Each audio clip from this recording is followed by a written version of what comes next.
आपके शरीर में 3.5 करोड़ रोम है। उन्हीं विराट भगवान की परिकल्पना से यह शरीर बना है। जैसा भगवान विराट का शरीर वैसा आपका शरीर।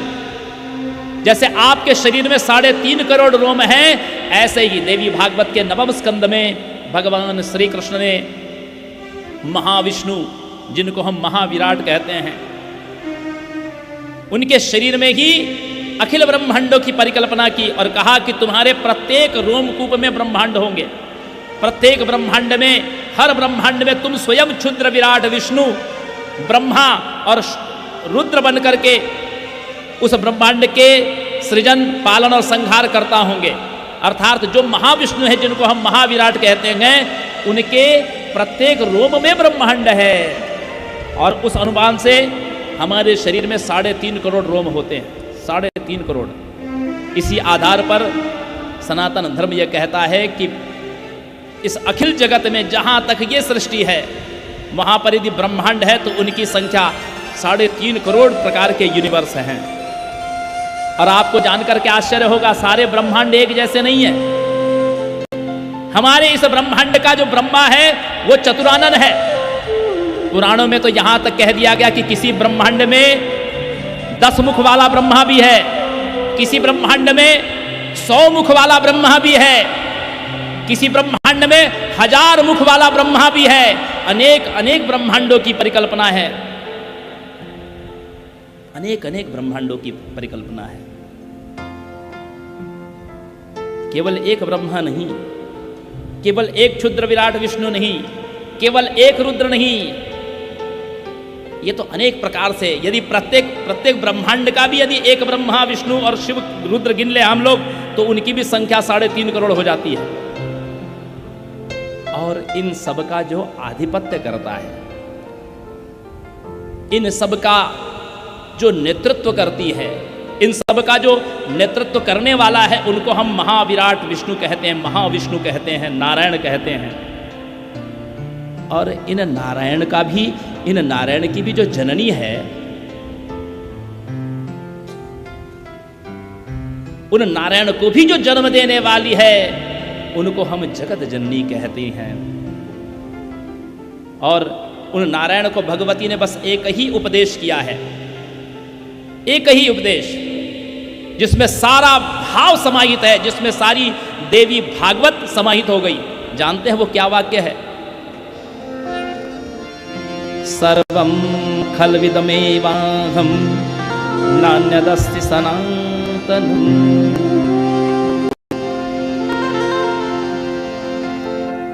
भगवती जगदम्बा कहती है, मेरे अलावा और कोई भी सनातन नहीं है, मेरे अलावा और कोई सनातन नहीं है।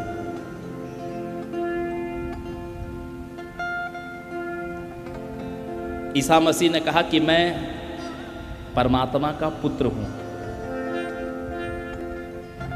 दुनिया की बहुत बड़ी आबादी ईसाई बन गई। मोहम्मद पैगंबर साहब ने कहा कि मैं ईश्वर का दूत हूं, पैगंबर हूं, मैं ईश्वर का दूत हूं। 50 से अधिक राष्ट्रों का इस्लामीकरण हो गया। लेकिन अहो जगत के लोगों, आप इन वाक्यों को क्यों नहीं समझते कि भगवती कह रही है कि मेरे अलावा और कोई सनातन नहीं है। जब आप उस वाक्यों पर ही अनुसरण करते हो, यदि मोहम्मद साहब के वाक्य यदि आपको प्रभावित करते हैं कि वो कहते हैं कि मैं ईश्वर का दूत हूं, तो आप उनका अनुकरण करते हैं। यदि ईसा मसीह कहते हैं कि मैं ईश्वर का पुत्र हूं और आप उनकी मान्यता करते हैं, तो आप इस ब्रह्म वाक्य पर क्यों नहीं विचार करते कि जब भगवती कहती है सर्वं खल्विदमेवाहं नान्यदस्ति सनातनम्, तो फिर आप क्यों कर भगवती की शरण नहीं लेते? आपको जगदम्बा की ही एकमात्र शरण लेना चाहिए।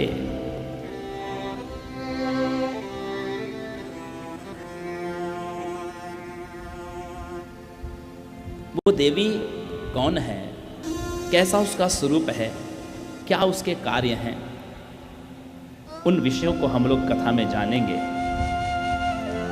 माताओं एवं सज्जनों, पुराणों में सबसे बृहद जो पुराण है उसका नाम है स्कंद पुराण, जिसमें 81,000 श्लोक हैं।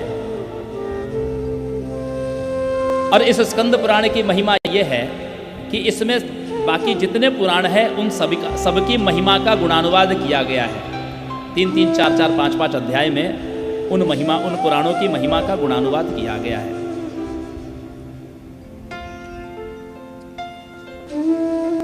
स्कंद पुराण देवी भागवत की महिमा को भी गा रहा है। स्कंद पुराण कहता है कि एक बार नैमिष तीर्थ में 88,000 ऋषियों के समूह के साथ सूत जी का संवाद हुआ। यज्ञ सत्र चल रहा था 1000 वर्ष के संकल्प वाला, और अवकाश मिलने पर सारा ऋषि समाज, कलयुग का आगमन हो चुका था। कलयुग के गुण बताने की तो आवश्यकता नहीं है, सब लोग जानते हैं। ये अच्छी बात भी नहीं लगती मुझे कि जिस युग में आप रह रहे हो उसी युग की बुराई कर रहे हो। आप कलयुग में रह रहे हैं और उसी कलयुग की आप बुराई करते हो। ये कलयुग पाप से युक्त युग है, घोर कलयुग आ गया है।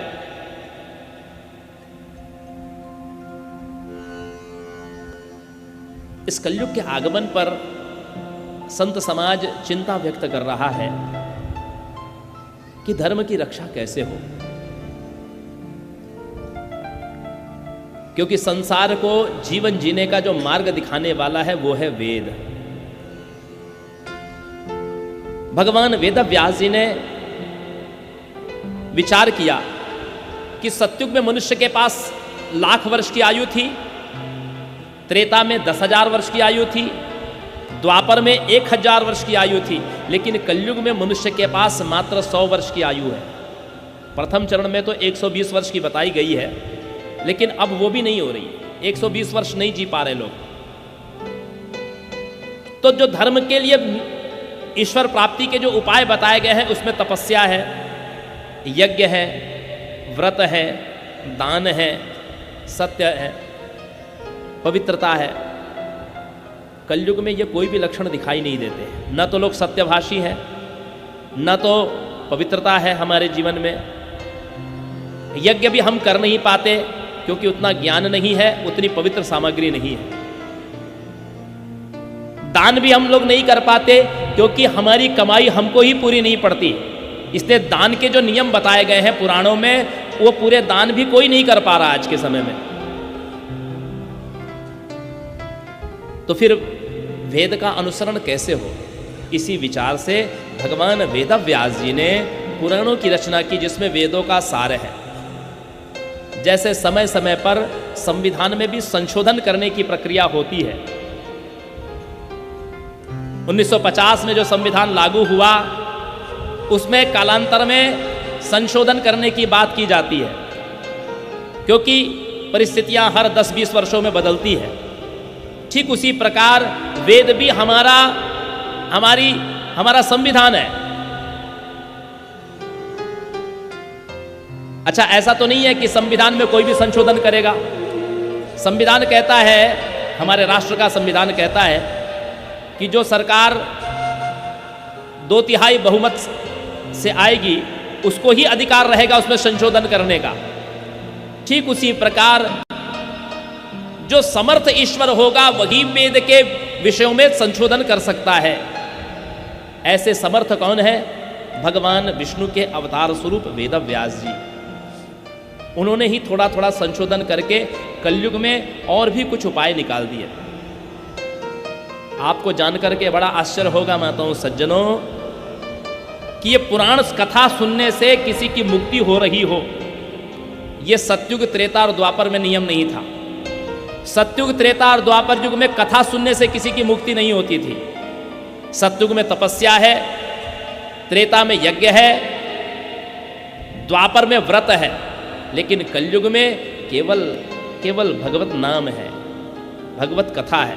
बस आप कथा सुनो, बैठे पंखे के नीचे बैठ जाओ कुर्सी लगा करके और प्रेम और श्रद्धा विश्वास के साथ केवल कथा सुनो, आपकी मुक्ति सुनिश्चित हो जाती है। कुछ नहीं करो, आराम से सोफे पे गद्दे पे बैठ जाओ और जिह्वा से भगवती का, नारायण का, शिव जी का नाम लेते रहो, आपकी मुक्ति सुनिश्चित हो जाती है। ये क्यों नियम बना दिए गए आपके लिए? ये संशोधन क्यों किया गया? ये संशोधन इसलिए किया गया कि मंदः सुमंदमतयो मंदभाग्ययुप्रद्रुता, ये कलयुग का जो मनुष्य है ये मति मंद है, इसके पास में विवेक नहीं है, भाग्य से भी मंदा है, आयु भी इसकी क्षीण है, अनेक प्रकार के प्राकृतिक उपद्रवों से यह ग्रसित है। कहीं अकाल है, कहीं बाढ़ आ रही है, कहीं अतिवृष्टि है, कहीं अनावृष्टि है, कहीं महामारी है, कहीं आतंकवाद है, कहीं बम विस्फोट है। क्या कहें, घर घर में भी तो बम विस्फोट है, घर घर में भी तो क्लेश है, दंपति नाम च कलकनम, घर में भी शांति नहीं है। ऐसी स्थिति में कोई सरल सा उपाय होना चाहिए जीव का, जीव की मुक्ति के लिए। तो भगवान वेद व्यास जी ने इसमें संशोधन ये कर दिया वेदों में कि केवल भगवान का नाम लेने मात्र से, भगवत कथा सुनने मात्र से, पुराणों की कथा सुनने मात्र से व्यक्ति मुक्ति का अधिकारी हो जाएगा। अच्छा, ईमानदारी से सोचिएगा, कथा से मुक्ति है, लेकिन क्या हम लोग 7 दिन या 9 दिन की कथा ईमानदारी से कहते हैं या सुनते हैं? क्या भगवान नाम से मुक्ति है, भगवान का भजन करने से मुक्ति है, लेकिन ईमानदारी से कहिएगा, विचार करिएगा, क्या हम लोग भगवान का भजन भी तरीके से गाते हैं? क्या हम लोग भगवान का भजन भी ईमानदारी से नहीं गाते? उसमें किसी संत की शब्दावली है ही नहीं, न मीराबाई के पद है, न तुकाराम के अभंग है, रसखान तुलसी सूरदास के पद है ही नहीं।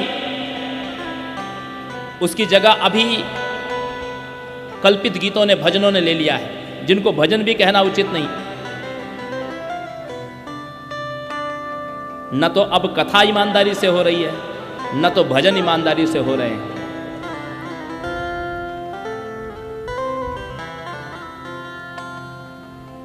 मुक्ति के अभी भी कलयुग में बहुत सारे साधन हैं, लेकिन जब जीव का आग्रह ही नहीं है तो भगवान उसमें क्या कर सकते हैं?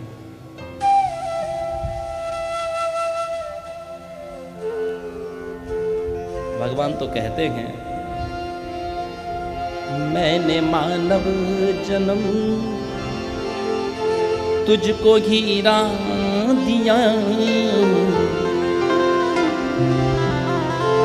उसको व्यर्थ गंवाए तो मैं क्या करूं? वेद शास्त्रों से सब कुछ बता ही दिया, पर कुछ समझ में न आए तो मैं क्या करूं? मैंने मानव जन्म तुझको हीरा दिया, उसको व्यर्थ गंवाए तो मैं क्या करूं?